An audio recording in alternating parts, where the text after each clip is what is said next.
The former colonizers of Rwanda, Germany, and Belgium turned traditional social classes into ethnic groups. Their favoritism over one group created tensions between the Tutsi and Hutus and resulted in the manifestation of the massacre.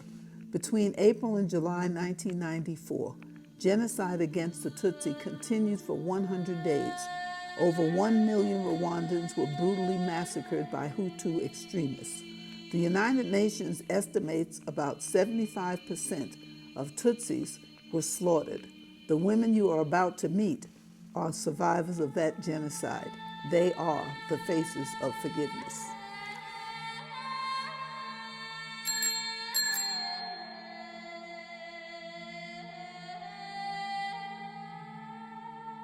Nk'umuntu warokotse jenoside ntabwo byari byoroshye. Kimwe na bagenzi banje twari twaracikanye ku icumu.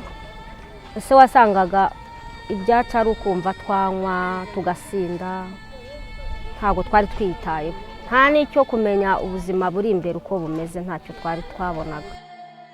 Ku muryango wakoze jenoside akuze nsanga mbana n'umubyeyi umwe, papa afunze, wagendaga nyine wumva wishisha. Byari bigoye kuko byo kurya ntibyabonekaga, buri kimwe cyose ku ruhande mbese ntabwo cyabonekaga neza. Kubera ko jenoside ikirangira twabayeho mu gufashwa. Izo nkunga rero nizo zatunezezaga, gutekereza ibirambye ntabwo twari tubifite. Hanyuma rero mama Makusaje niwe watekereje kuduha ibitekerezo byagutse. When I came to Rwanda, I met a group of young men and women called Rich Hearts. And the leader of that group, Dion, took us on a tour. And he brought us here. And he told me about the reconciliation villages that had been established for people who were survivors as well as perpetrators of the genocide. I met these women, and so what they wanted to do was to acquire a skill. So we talked about that skill and what was it that I could do to be able to help to manifest that. My part on giving, I don't come in to tell you what to do. I want to know what you want to do, and then how can I help you to make that happen. So they decided they wanted to sew. They wanted to be seamstresses. So that left on me to be able to raise funds to be able to make that happen.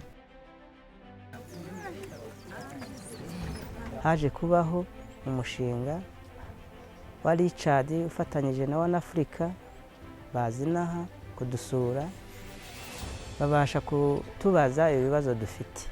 Ku ruhande rero rw'abadamu twabasabaga ko badushakira imyuga yo bakora kugira ngo biteze imbere. Wanafrika rero yaje kudufasha kudushakira imashini ndetse n'abarimu kugira ngo barebe uburyo bakwigisha abo badamu ejo bagira icyo babasha kwikorera ndetse n'imiryango yabo yo kongera kubaho nabi. When they first got started, most of them did not have a skill. They couldn't sew. They also didn't have the equipment that they needed. It was a struggle at first.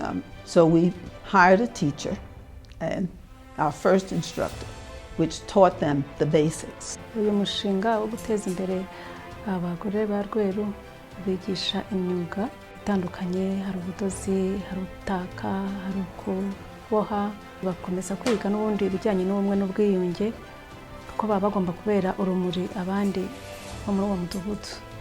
Uyu mushinga wo guteza abadamu imbere twahigiye byinshi, twahigiye kudoda, twiga n'ibijyanye no gukora amasaro, twiga n'ibijyanye n'ubucuruzi, gushora, ukunguka, mbese twiga no kubana n'abantu ntawe wishisha. Uyu mushinga wo guteza imbere abagore bo mu murenge wa Rweru wangejeje kuri byinshi. Ikintu cya mbere wankoreye ni ukunkuramo ubujiji. Maze kugira amatungo, naguze nk'umurima, mfite inzu, ngenda ngerageza kugenda nshyiraho agacanga gake gake muri bwa bushobozi nkuyemo hano.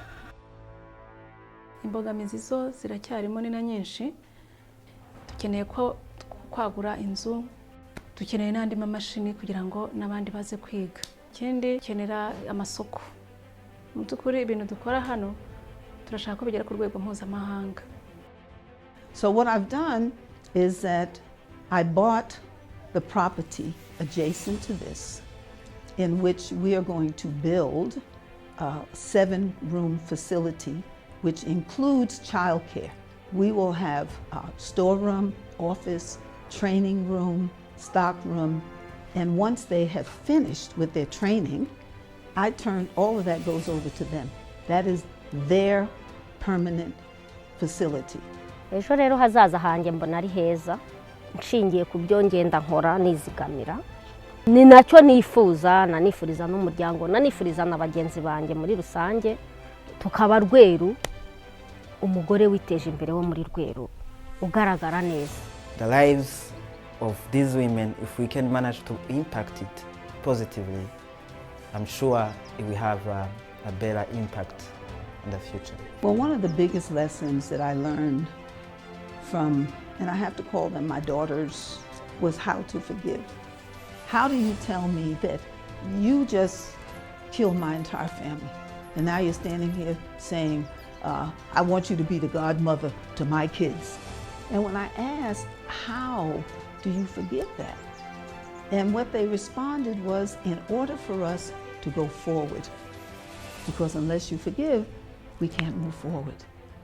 And that made a lot of sense. Can you help and give 50, 100, or whatever you can afford to help us to carry out our mission? Your compassionate and generous donation will have a positive impact and go a long way towards achieving our goals of skills development and economically empowering these women. And we invite you to visit our project. Please make your donations as indicated below. Thank you very much.